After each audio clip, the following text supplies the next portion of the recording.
जय होम्योपैथी, जय doctor Hanuman sir, जय doctor Praful Vijayakar sir. Friends, we are all here again to continue our discussion on short cases. Without wasting any time, let's start with the case. This is a case of my chronic patient who called me and requested me to see his wife who is suffering from some serious acute illness. Next day patient जो है अपनी wife को लेके मेरे पास में आया clinic में. तो उसकी वाइफ उसका बहुत ही परेशान, डरी हुई सी, घबराई हुई सी लग रही थी. मैंने पूछा क्या प्रॉब्लम है. तो बड़े डर से एक्सप्रेशन के साथ में, डर के एक्सप्रेशन के साथ उसने मुझे बताया कि सर मुझे बहुत दर्द हो रहा है गले में, बहुत ज़्यादा खांसी हो रही है मुझे. खांसते खांसते गले में, राइट साइड के गले में बहुत पेन हो रहा है. ऐसा लगता है कि कुछ चुभ रहे हैं, कुछ गड़ रहे हैं.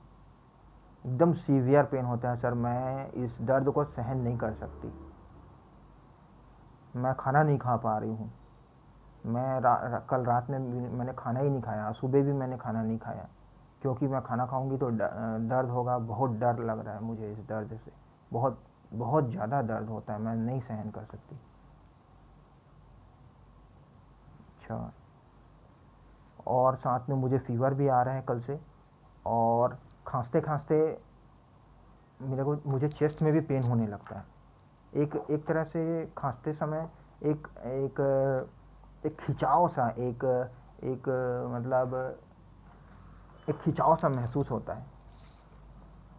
एक जकड़न सा महसूस होता है एक यहाँ पे चेस्ट में अंदर से.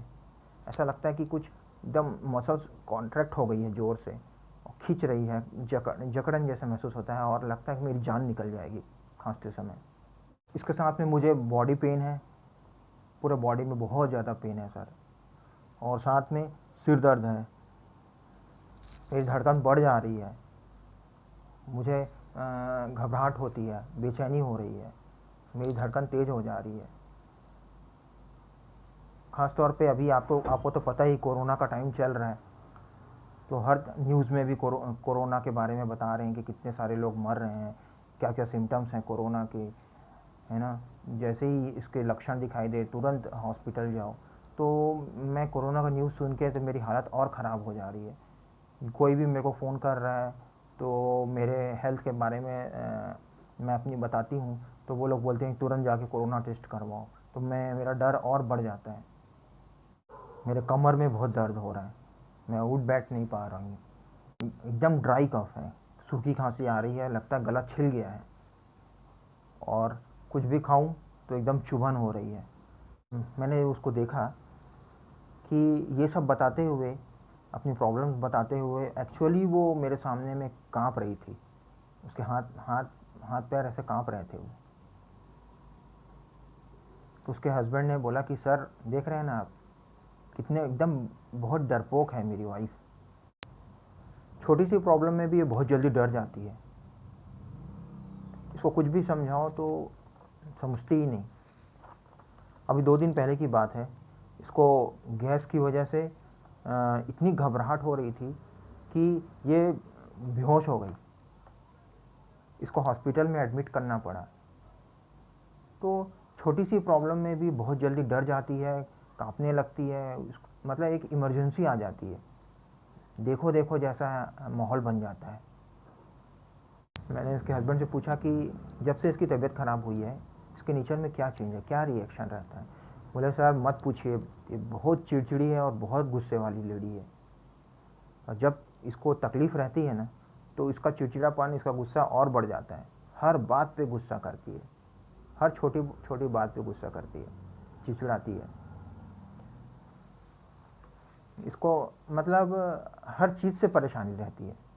अगर हम लोग घर में बैठे हुए हैं, है ना, बच्चे खेल रहे हैं घर पे, या मैं बैठा हुआ हूँ टीवी देख रहा हूँ, तो बोलती है कि तुम लोग दिन भर घर में ही बैठे रहते हो, तुम लोग जाओ बाहर जाओ, तुम लोग मेरे को डिस्टर्ब कर रहे हो यहाँ पे. और अगर मैं कहीं बाहर निकलूँ किसी काम से तो आप बाहर क्यों जा रहे हो, घर में नहीं रह सकते क्या? बच्चे लोग को भी ऐसा है, अगर बाहर खेलने जाएं तो तुम लोग बाहर क्यों जा रहे हो, घर में रहो। घर में रहते हैं तो तुम लोग घर में ही दिन भर रहते हो, बाहर में जाके क्यों नहीं खेलते? घर में हैं और अगर हम खाने के लिए हमको बोलती है कि खाना क्यों नहीं खा रहे हो। अगर हम खाना खाएं आराम से, तो इतनी आराम से खाना क्यों खा रहे हो? जल्दी जल्दी खाना खाओ। बच्चे अगर जल्दी खाना खाएं तो तुम लोग इतनी जल्दी जल्दी खाना क्यों खा रहे हो? कौन सी ट्रेन निकल जा रही है तुम्हारी? आराम से खाना खाओ, तुमको मैं इतनी जल्दी खेलने नहीं दूंगी बाहर। तो हर चीज़ से इसको प्रॉब्लम रहती है, कभी भी ये लाइफ में सेटिस्फाइड नहीं रहती है सर। यही इसका नेचर है, हम लोग बहुत परेशान हैं इसके नेचर से। अभी जो इसको खांसी आ रही है सर, और ये जो दर्द हो रहा है, इतना घबरा गई है ना ये, कि बोलती है कि मैं नहीं बचूंगी, मैं मरने वाली हूँ, मैं नहीं बचूंगी, तुम बच्चे को देखना, हॉस्पिटल लेके चलो, मेरा इलाज करवाओ, मुझे कोरोना हो गया है, तुम ध्यान नहीं दे रहे हो मेरी तरफ, मेरा कोरोना टेस्ट करवाओ। लेकिन सर मैं अभी कोरोना वगैरह टेस्ट करवाने के फेवर में नहीं हूँ, क्योंकि अगर इसका कोरोना पॉजिटिव आ जाता है तो सर हमारी पूरी फैमिली डिस्टर्ब हो जाएगी। छोटे छोटे बच्चे हैं, एक 2 इयर्स की बेटी है मेरी, है ना, तो इनको कौन संभालेगा? अगर ये होम क्वारंटाइन हो गई या हॉस्पिटल में एडमिट करना पड़ा तो कौन संभालेगा? मैं इसको बहुत समझा रहा हूँ कि सब ठीक हो जाएगा, तुम मेडिसिन लो, सब ठीक हो जाएगा, लेकिन ये समझने को तैयार ही नहीं है। पूरे मतलब आसमान सर पे उठा लिया है इसने, परेशान करके रख दिए, खुद भी डरती है, हमको भी डरा देती है। सो ये मुझे इन्फॉर्मेशन मिली पेशेंट से और उसके हस्बैंड से, और इस इन्फॉर्मेशन के बेसिस पे मैंने मेडिसिन सेलेक्ट किया और प्रिस्क्राइब की। मेडिसिन प्रिस्क्राइब करने के बाद में मेडिसिन जब वो घर गए तो शाम को जब वो अपने घर पहुँचे तो घर पहुँचते पहुँचते में ही उसकी वाइफ का जो पेन था वो 50% रिड्यूस हो गया था। उसने उस रात में अच्छे से खाना खाया, पेन था लेकिन टॉलरेबल पेन था, और नेक्स्ट डे उसका पेन ऑलमोस्ट ठीक हो गया, कफिंग कम हो गई, और धीरे धीरे करके कफिंग पूरी तरह से ठीक हो गई, उसका बॉडी पेन चला गया, फीवर चला गया, उसकी एपेटाइट बढ़ गई, वो बहुत ज़्यादा वीक थी, वो वीकनेस चली गई, उसकी इरिटेबिलिटी कम हो गई, है ना, और ये लोग भी थोड़ा खुश रहने लगे, इसके हस्बैंड और इसके बच्चे। So this is the magic of right similimum. If you select the right medicine it will act miraculously without any wastage of time। यहीं पे आप इस वीडियो को स्टॉप कर दीजिए और आप लोग खुद एनालाइज करने की कोशिश करिए, आप कैसे एंटर करेंगे इस केस में, कौन सा रूब्रिक्स लेंगे, और आपका फाइनली आप कौन सा रेमेडी इस पेशेंट को देना चाहेंगे, प्लीज़ नीचे कमेंट में ज़रूर लिखिए। सो चलिए अब मैं आपको बताता हूँ कि मेरा अप्रोच क्या था इस केस में। फ्रेंड्स, मैं हमेशा अपने हर वीडियो में आपको बताता हूँ कि जब भी आप कोई केस डील करते हैं होम्योपैथिकली, ये अपने दिमाग में सबसे पहले ये बात हमेशा बैठा लीजिए कि मुझे उस इंसान को ठीक करना है, ना कि उसके डिजीज़ को। मेरे लिए वो जो इंसान सामने बैठा हुआ है ट्रीटमेंट के लिए जो आया है वो मायने रखता है, और मुझे उसी पे कंसंट्रेट करना है। एफोरिज्म नंबर 1 हमेशा दिमाग में रखिए, the high and only mission of physician is to restore sick to health, to cure not the sickness. So patient की सेंसिटिविटी हमेशा ध्यान में रखिए कि पेशेंट की सेंसिटिविटी, उसका रिएक्शन बहुत इम्पॉर्टेंट है उस डिजीज़ कंडीशन में। मतलब किस वजह से वो बीमार पड़ा, किन बातों के लिए वो सेंसिटिव है, ये बहुत इम्पॉर्टेंट है, और उसका रिएक्शन क्या है उस डिजीज़ कंडीशन में, उसका चेंज डिस्पोजिशन क्या है उस डिजीज़ कंडीशन में, ये बहुत इम्पॉर्टेंट है। हर डिजीज़ में आपको कुछ ना कुछ पिक्यूलियर क्योर रेयर सिम्टम ज़रूर मिलता है। जितने भी PQRS सिम्टम्स होते हैं वो सिफिलिटिक होते हैं और ये बहुत इंपॉर्टेंट एंट्री पॉइंट होते हैं किसी भी केस में। सो हर केस में आप कुछ सिफिलिटिक कुछ PQRS ढूंढने की कोशिश करिए। सो अगर हम इस केस की बात करें, उसका एनालाइज करते हैं। सबसे पहले according aphorism number 3, what is to be cured in the disease. आपके दिमाग में सबसे पहले ये सवाल पैदा होना चाहिए कि सबसे पहली बात कि मुझे एक पेशेंट का ट्रीटमेंट करना है, ना ही किसी डिजीज़ का। अब सेकंड बात कि इस पेशेंट में मुझे क्या ठीक करना है, ये आपको समझ में आना चाहिए। क्या ठीक करना है इस केस में? इस केस में हमको एक्यूट उसकी कंप्लेंट को ठीक करना है, जिसका है ना, और माइज़म जो हर डिजीज़ का बेस है उसको अपने को करेक्ट करना है। तो यहाँ पे डिजीज़ क्या है? डिजीज़ है एक्यूट डिजीज़। एक्यूट डिजीज़ में कंप्लेंट्स है उसको severe stitching type of pain and severe dry coughing, spasms, spasmodic pain in the chest. Case में पेशेंट कैसे बिहेव कर रहा है during the illness, during the disease condition, मतलब उसका डिस्पोजिशन क्या है, उसको हमको कंसिडर करना है। Myasm is sora, acute disease, but the reaction of the patient is so syphilitic, क्योंकि इतना दहशत में है, वो इतनी डरी हुई है कि यहाँ तक कि उसको गैस वगैरह बनती है तो भी इतना डर जाती है कि वो बेहोश तक हो जाती है। ऐसा रिएक्शन है ज़बरदस्त, पैनिक। तो द रिएक्शन उसका सोरोसिफिलिटिक है और डिजीज़ उसका सोरा है। हमेशा सोरिक डिजीज़ में आपको सोरोसिफिलिटिक रूब्रिक लेना चाहिए या सिफिलिटिक रूब्रिक लेना चाहिए, यहीं से केस में एंटर करना चाहिए। सो यहाँ पे सबसे सिफिलिटिक चीज़ क्या है? इस केस में आपको सबसे सिफिलिटिक क्या लगा? तो इस केस में बहुत सारे सिम्टम्स हैं जो सिफिलिटिक हैं। सबसे पहले जो सिफिलिटिक मैंने सिम्टम लिया, सिफिलिटिक रूब्रिक या सिम्टम जो मैंने कंसीडर किया, वो है कि पेशेंट को बहुत ज़्यादा ये फीलिंग है उसके में कि वो मरने वाली है, वो मर जाएगी। वो अपने हस्बैंड को भी बोल रही है, मर गई तो अपने बच्चों का ध्यान रखना। तो ये उसका सिफिलिटिक रिएक्शन था। Foot note number 10 organ of medicine में डॉक्टर हनीमैन सर ने लिखा है कि a warning dream, a superstitious fancy और अ solemn prediction that death would occur at a certain day or at a certain hour has not unfrequently produced all the signs of the commencing and increasing disease of approaching death and death itself at the hour announced, which could not happen without the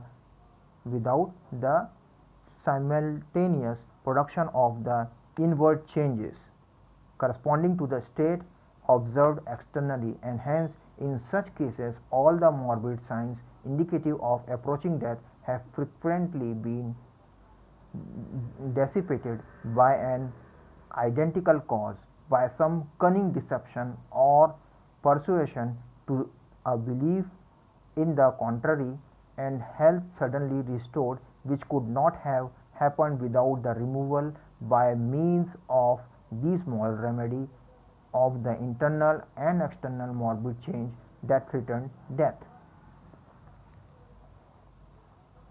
So इसका meaning है 10th foot note 10 में doctor Hahnemann बोलते हैं कि अगर आपको किसी भी केस में आपको कोई वार्निंग ड्रीम मिले या पेशेंट को अपने मरने का एहसास हो, डर हो, तो ये कि वो मरने वाला है, अगर वो प्रिडिक्ट करे कि इतने बजे मैं मर जाऊंगा या इस बीमारी से मैं मरने वाला हूँ, तो ये बहुत इम्पोर्टेंट सिम्टम्स होता है। आपको इसको ज़रूर कंसिडर करना चाहिए क्योंकि ये सिफिलिटिक है। बहुत, ये कोई सुपरफिशियल फीलिंग नहीं है, ये डीप फीलिंग है, because of some deep destructive process going on inside the body. Body में कोई डीप डिस्ट्रक्टिव प्रोसेस चल रहा है, इसी वजह से इस टाइप की डिस्ट्रक्टिव फीलिंग पेशेंट में आ रही है, और इस, है ना। सो ये सिफिलिटिक है और बहुत ही इम्पॉर्टेंट है, और यहीं से हमको केस में एंटर करना चाहिए। और अगर आप राइट मेडिसिन देते हैं, राइट सिमिलिमम मेडिसिन देते हैं, तो सबसे पहले उसका ये फीलिंग जाना चाहिए। सो मैंने इस केस में इसी को, इस उसके पेशेंट के इस एटीट्यूड को, इस रिएक्शन को, इस फीलिंग को मैंने कंसिडर किया, और इसके लिए रूब्रिक मैंने लिया delusion die about to. Complete repertory, delusion die about to. उसको लगता है कि मरने वाला है, पेशेंट को लगता है कि वो मर जाएगी। नेक्स्ट है बहुत ही इम्पॉर्टेंट, उसका रिएक्शन है इस डिजीज कंडीशन में, fear, panic attacks, over powering. Fear, panic attack, over powering.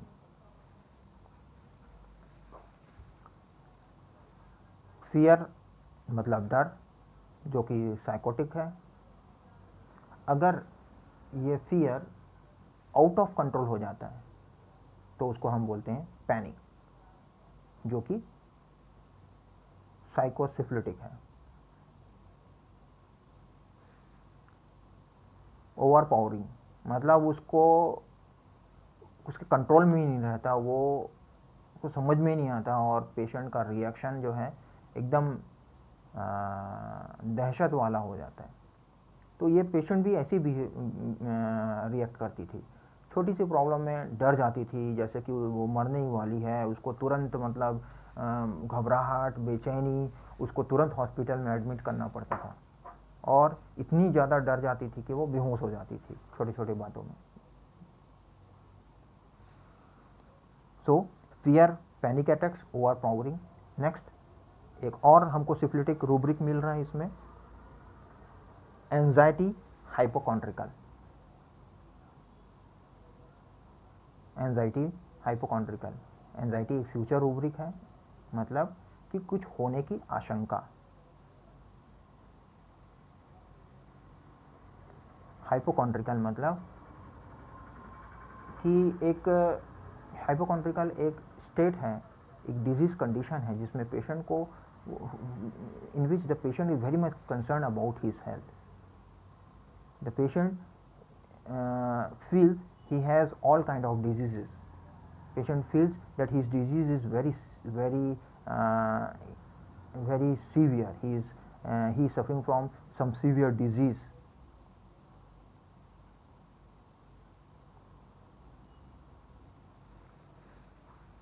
तो इस केस में भी उसको खांसी थी, लेकिन उसको लगता था कि उसको बहुत बड़ी बीमारी हो गई, उसको कोरोना हो गया और उसकी मौत निश्चित है। तो इसलिए एंजाइटी हाइपोकॉन्ड्रिकल। एक और उसका पिक्यूलियर रिएक्शन है पेशेंट का, इरिटेबिलिटी ड्यूरिंग पेन। ठीक है, जब भी बीमार पड़ती है, जब भी उसकी तकलीफ बढ़ती है, उसका चिड़चिड़ापन और बढ़ जाता है, उसके हस्बैंड ने बताया। तो इरिटेबिलिटी, पेन ड्यूरिंग। नेक्स्ट एक और peculiar which is syphilitic rubric मिला इस केस में, आप लोगों ने गौर किया कि नहीं पता नहीं, वो है उसके हस्बैंड ने क्या बताया, सर ये किसी भी चीज़ से संतुष्ट नहीं रहती है। अगर मैं बाहर जा रहा हूँ तो बाहर क्यों जा रहे हो, अगर मैं घर में बैठूँ तो तुम दिन भर घर में रहते हो, बाहर क्यों नहीं जाते। बच्चे, अगर हम खाना खा रहे हैं तो जल्दी खाओ, जल्दी खा रहे हैं, अरे तो इतनी जल्दी क्या है भाई, धीरे खाओ। तो ये उसका एक पिकुलियर नेचर है एक और। तो ये भी बहुत इंटरेस्टिंग और बहुत ही पिकुलियर है, क्यूअर है, रेयर है। इसको भी हमको कंसिडर जरूर करना चाहिए। क्या हो सकता है इसके लिए रूब्रिक? इसके लिए रूब्रिक है contrary. Contrary is the rubric. मतलब हर चीज में अपोजिट, हर बात पे अपोजिट। अगर घर में बैठे हैं तो बाहर क्यों नहीं जा रहे हो, बाहर जा रहे हैं, अरे घर में रुको, दिन भर बाहर कहाँ घूम रहे हो। मतलब कुछ भी वो अपनी बात पे कायम नहीं रहती है। खाना मांगो तो अभी मैं अभी बिजी हूँ, और अगर ठीक है बाद में खाएंगे बोलेंगे तो नहीं नहीं नहीं अभी खाओ। तो ये कॉन्ट्ररी नेचर है, अपोजिट। ये भी सिफिलिटिक है।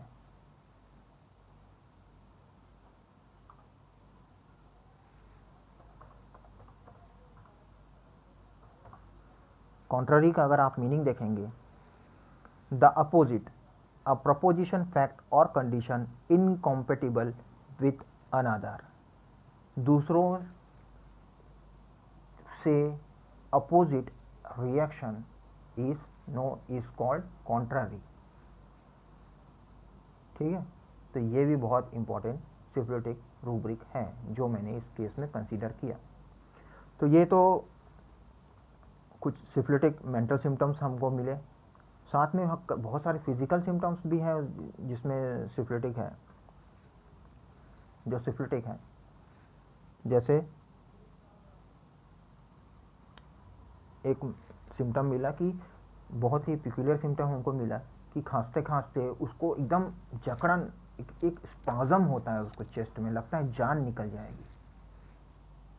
इसके लिए ये बहुत ही है, तो ये local symptom, particular symptom, but ये बहुत ही पिक्यूलियर है इस केस में, बहुत ही कैरेक्टरिस्टिक है और सिफिलिटिक है, सोरो सिफिलिटिक। तो इसको भी मैंने इस केस में रिपोर्टराइजेशन में कंसिडर किया। तो इसके लिए रूब्रिक है कंप्लीट रिपोर्टरी में चेस्ट क्रैम्प्स कफ विथ। ठीक है, मैंने थ्रोट में पेन, स्टिचिंग, स्वेलिंग, एग्रावेशन, ये भी आपके पास एक रूब्रिक है। निकलने में बहुत परेशानी थी, स्टिचिंग पेन था उसको।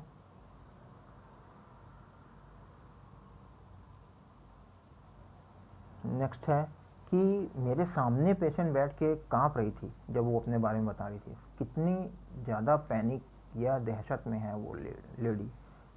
तो इसके लिए भी अगर आप रूब्रिक ढूंढोगे तो एक रूब्रिक है फियर ट्रिम्युलस। फियर ट्रिम्युलस मतलब कांप, डर से कांप रहा है पेशेंट। एक और रूब्रिक है कि जब भी उस दहशत में आती है, ये डर में आती है, कोई भी तकलीफ होती है तो ये बेहोश हो जाती है। तो ये एक हिस्टेरिकल रिएक्शन है पेशेंट का। तो पेशेंट यहाँ पे एक हिस्टेरिकल रेमेडी अपने को ढूंढना है, पेशेंट हिस्टेरिकल है। माइंड में एक रूब्रिक है माइंड फेंटनेस, फेंटिंग विथ। कोई भी मेंटल सिम्टम्स, कोई भी इमोशन की वजह से अगर पेशेंट बेहोश हो जाता है तो उसके लिए हमको ये रूब्रिक लेना चाहिए, क्योंकि ये भी हिस्टेरिकल रिएक्शन है पेशेंट का, एक सोरोसिफिलिटिक रिएक्शन है। कुछ लोग रोते रोते बेहोश हो जाते हैं, कुछ लोग गुस्से में मतलब डर से बेहोश हो जाते हैं,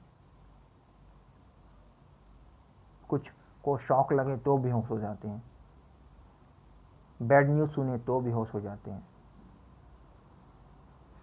तो इसके लिए रूब्रिक है माइंड फेंटनेस, फेंटिंग विथ, जो बात बात पे बेहोश हो जाए। तो इस केस में मैंने रूब्रिक लिया contrary, fear, panic attacks overpowering, delusion, die about to, cramps, chest cramps, cough with, irritability, pain during,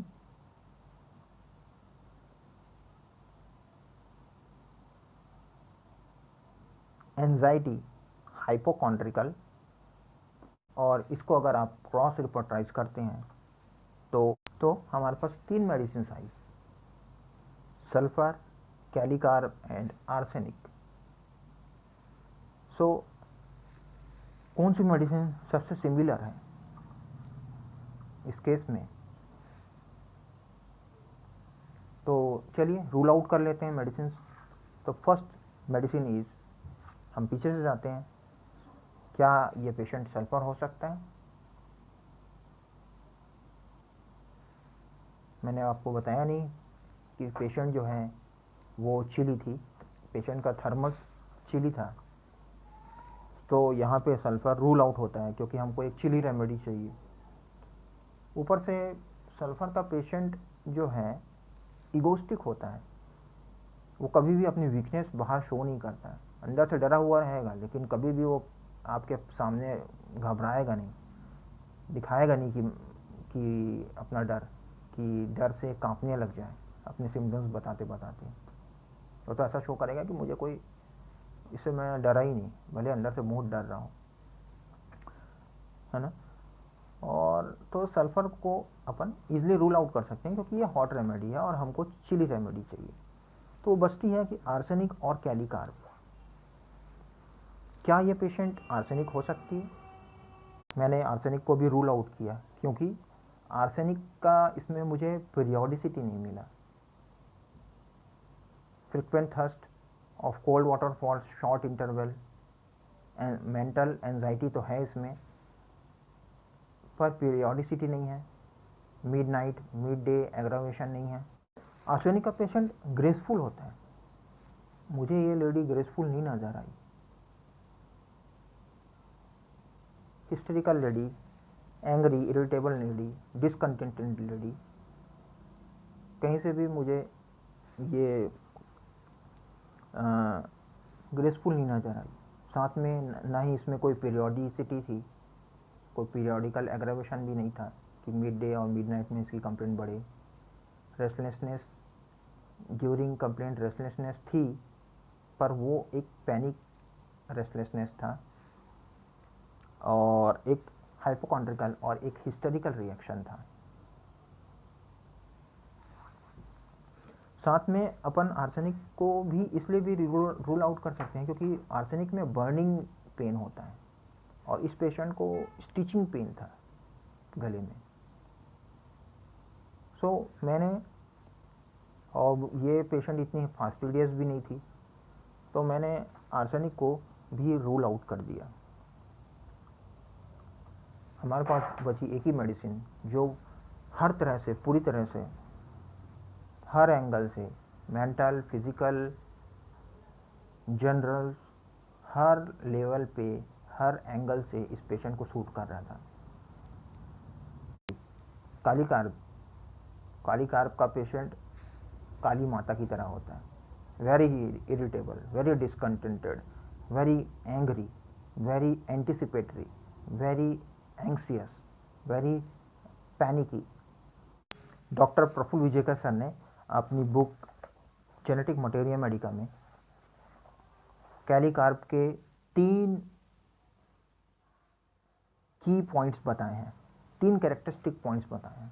first, timidity 3+, anger 3+, over sensitiveness 3+, और तीनों चीज हमारे पेशेंट में 3+ में मिल रहा है अपने को।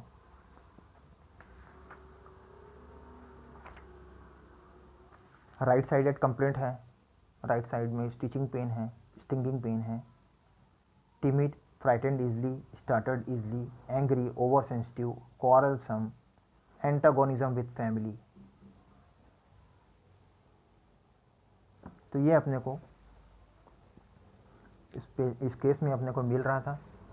सो मैंने उसको कैलिकार्ब 200 का सिंगल डोज दिया मैंने जैसा आपको बताया कि जैसे वो घर पहुंची, रात होते होते में उसका पेन 50% कम हो गया। उसने खाना भी अच्छे से खाया। नेक्स्ट डे उसका उसकी उसकी वीकनेस, उसका पेन ना के बराबर हो गया। कफिंग भी कम हो गई। उसका डर, जो पैनिक अटैक था, वो चला गया, बिल्कुल भी नहीं चला गया।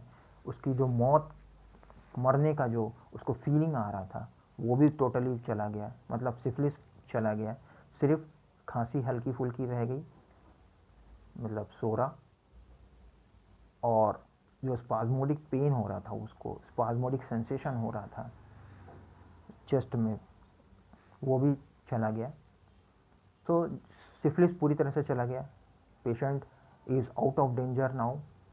इसको सिर्फ सोरी प्रॉब्लम थी, मामूली का खांसी मामूली सी खांसी थी उसको। धीरे धीरे करके वो खांसी भी ठीक हो गई। उसको हल्की सी सर्दी हुई, वो भी चली गई।